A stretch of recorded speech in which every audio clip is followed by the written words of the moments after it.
to the channel. Tiffany here with another cosplay tutorial, and this one is specifically on how to make your very own Lady Loki horns. Yee!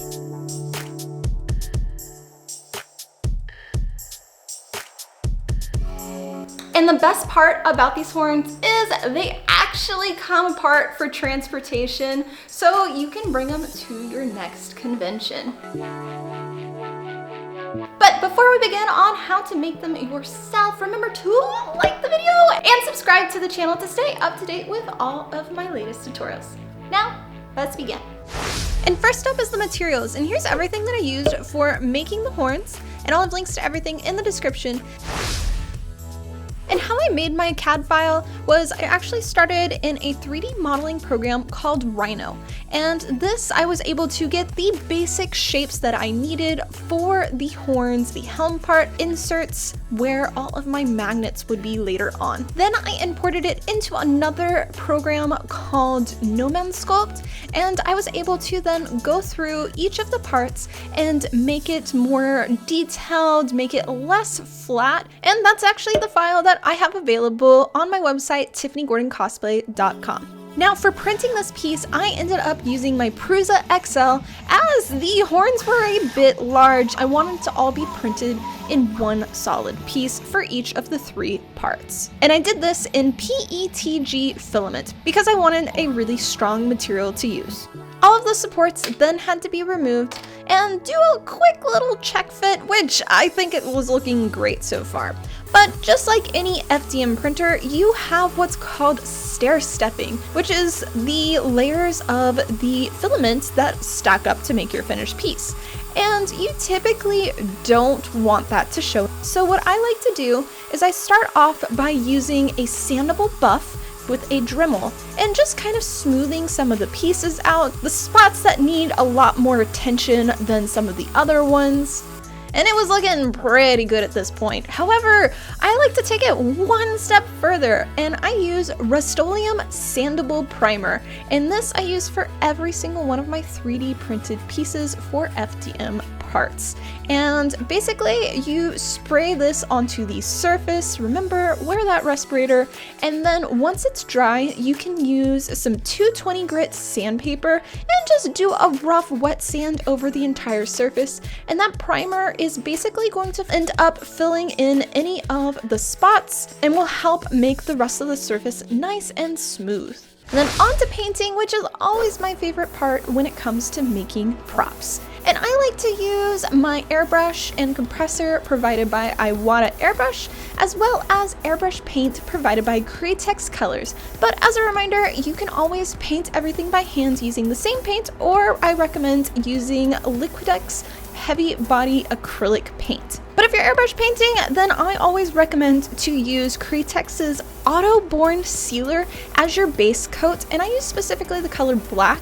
And this type of paint is designed more for plastic-like surfaces, so any resin or FDM printed surfaces, and this is going to help all of your paint afterwards adhere to the surface. Then once that coat of paint was dry, it was onto our first color, which is going to be a mix of gold chrome, opaque white, bismuth bondate yellow.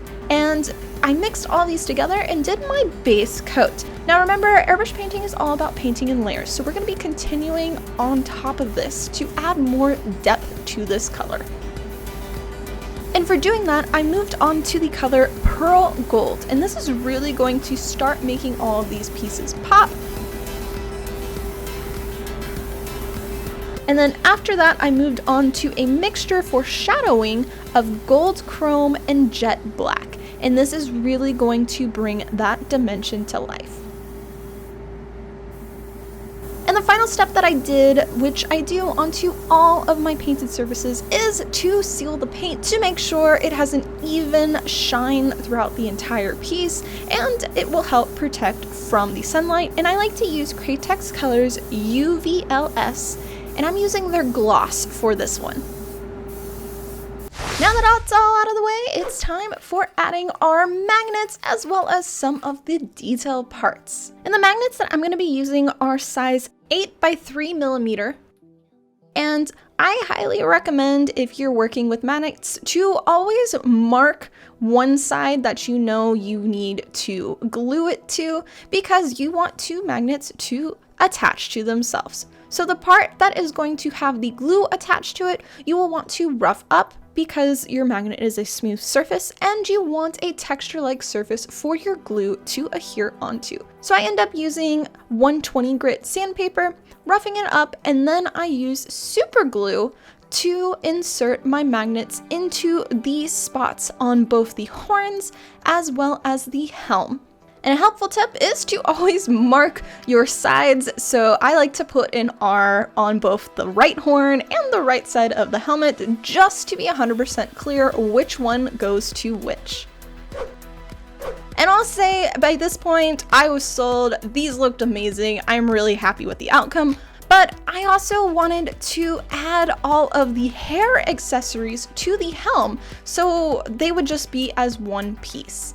And for that, I ended up 3D modeling and following all the same steps for these little swirl-like patterns I designed, and I'll have that file on my website, link below. And basically I sandwiched in between this zigzag ribbon, so that way it would hold in place, and it's color black, which was the same color of the wig that I was going to be using, so it would kind of hide and snug in the hair.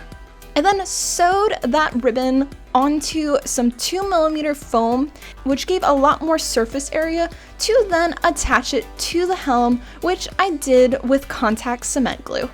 And as I said in the beginning of this video, that these horns do come apart for transportation. And they're actually held in place with 3 magnets on the inside here and 3 onto the bottom of the horn. However, I do not fully trust magnets, so to make sure that the fit is a little bit more snug, I highly recommend adding a little bit of masking tape around this part of the horn. This is going to make sure that it fully will lock in place and be more secure than just using magnets alone. You might be wondering, how do you attach it to your head? Well, I have on the inside, I actually ended up attaching a piece of Velcro right here, and I'll note that I sewed the Velcro onto 2mm EVA foam first. This is gonna make the Velcro have a stronger bond, and then attached it to the surface of our piece using contact cement glue. Also end up adding little magnets at the end here on both sides, but I ended up not using them. It did end up sliding just a little bit here and there, but I didn't feel like it was necessary to have it, so that's something you may or may not want to add. I'd say if you are planning on being really active when wearing this cosplay, maybe those extra magnets to hold it onto your wig will be helpful, but I didn't find it very necessary. And for the front part attaching with Velcro, I ended up having one of these headbands, which is actually to help make it so your wig doesn't slide on your head, but it works just great for this. So when I have all of my hair in a wig cap, so it's all up, I end up putting this around it, and then I put my wig on top. The wig does not go over the Velcro part, and then it's held in place by both the wig and the horns, making it not slide for you.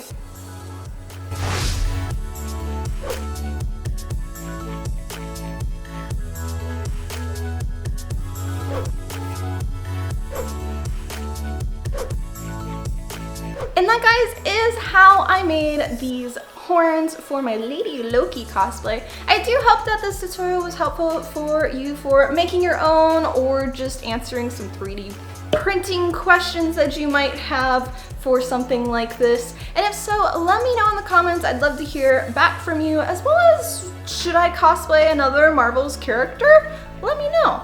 A big thank you to all of my company sponsors here on YouTube, as well as all of my members, specifically those legendary members who financially help so I can continue doing this as my full-time job and continue bringing you more cosplay tutorials. And I'll see you for our next one, so stay tuned.